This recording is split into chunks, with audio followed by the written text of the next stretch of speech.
It is November 2014, and I am sitting in a makeshift classroom just outside a refugee camp in Jordan. Everything in this room feels temporary. Thin plastic chairs, folding tables that bow in the middle, fluorescent lights humming overhead.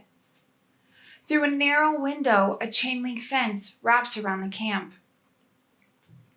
I am sitting here with 23 Syrian and Palestinian refugee women.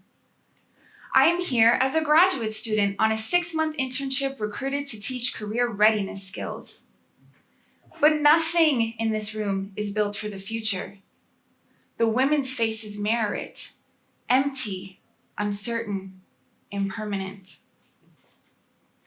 So there I stand with my carefully crafted lesson plans ready to teach these women how to work when a woman in the front row raises her hand. "What difference will this make?" she asks. "I already know how to work." Before the war, she had run a pharmacy. She managed staff, negotiated contracts, and supplied an entire neighborhood with medicine. Now, she stands in line for donated clothing.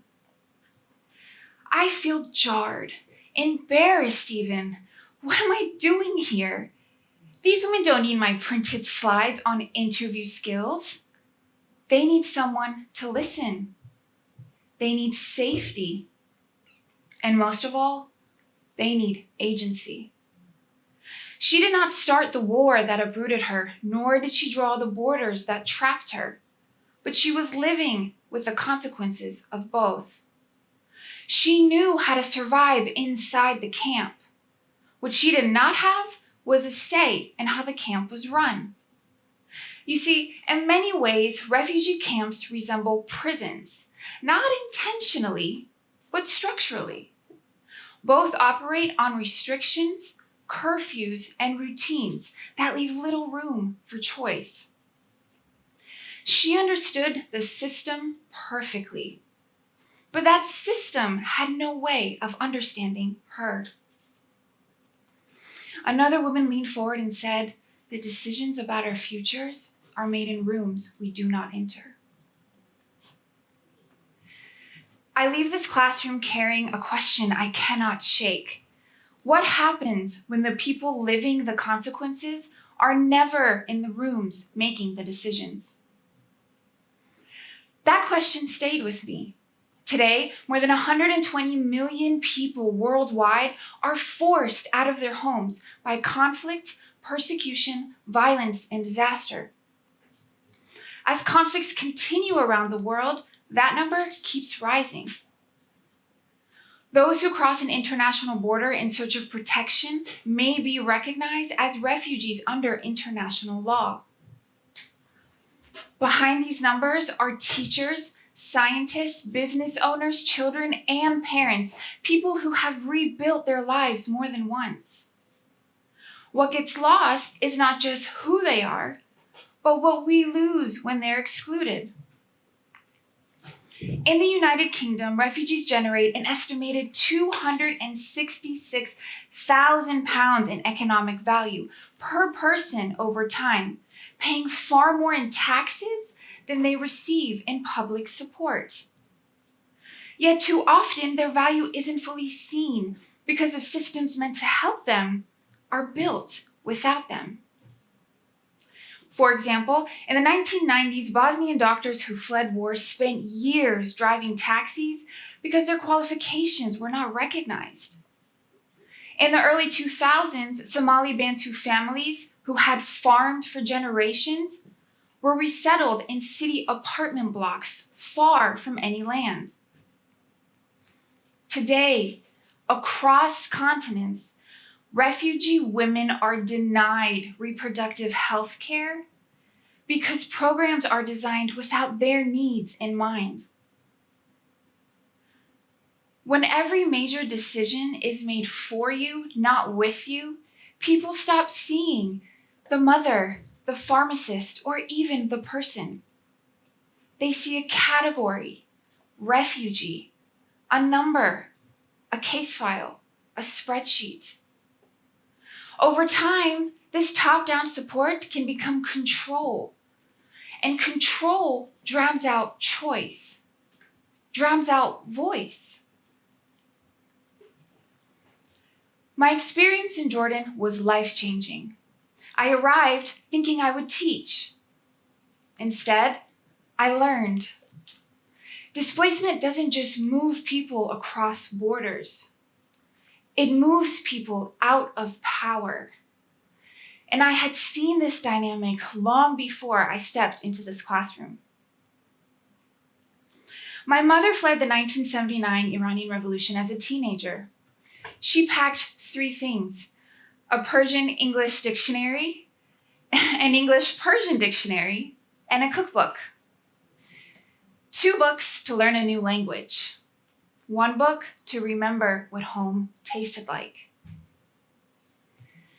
I grew up with more stability than many children of immigrants.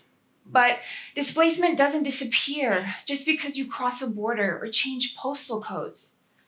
It follows you and it shapes how you move through the world. It teaches you to read a room before you speak, to work twice as hard to prove yourself in systems never built for you. I witnessed my parents rebuild their lives after political upheaval. They learned a new language and navigated unfamiliar institutions. They proved over and over that they belonged. Maybe that's why when my graduate advisor mentioned a refugee program in Jordan, I felt compelled to go.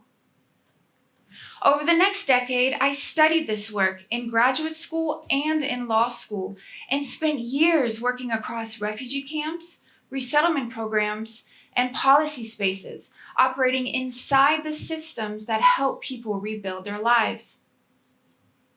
Then one evening in 2021, after a long day serving on a federal task force that supported refugee resettlement efforts across the US, I sat alone in my hotel room, still in my work clothes, staring at the wall.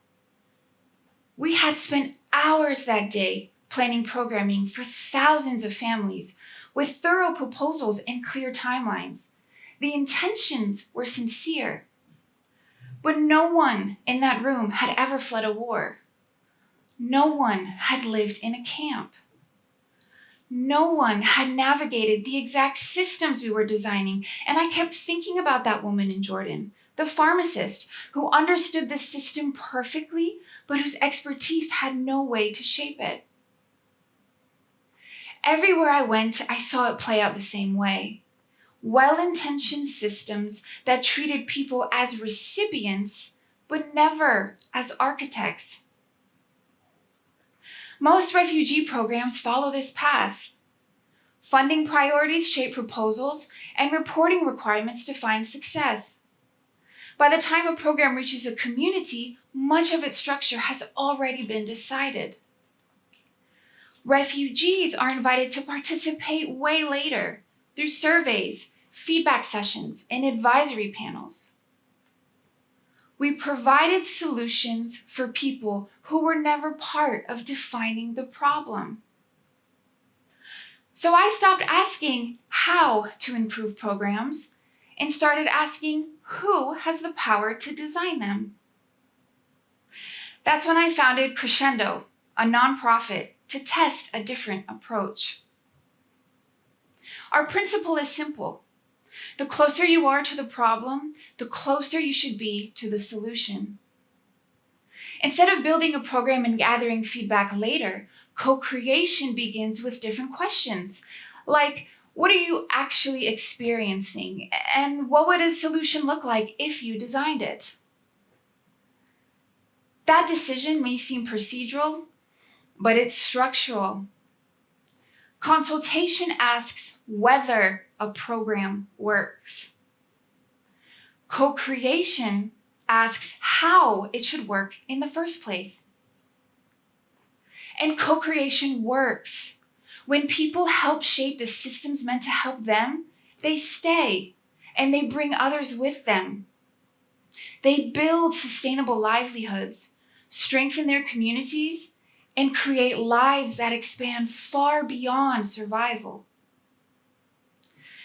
This is early work, and we're still finding our way. But one thing is already clear. When the people most affected influence the systems meant to serve them, they move from problem to partner. And that shift from problem to partner is where dignity lives. So here's my request. Before you offer help, ask one question. Where does agency live? Then move one decision closer to the people living with its consequences. And if someone in your community has rebuilt a life across borders, recognize what they carry.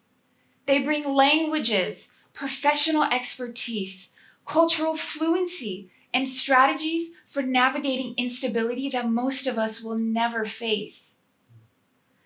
That is not a burden. That is untapped capacity. When we see displaced people as partners in building the future, outcomes improve for everyone, for the people who arrive and for the communities that receive them. Because the future isn't built by speaking for people. It's built by building with them. Thank you.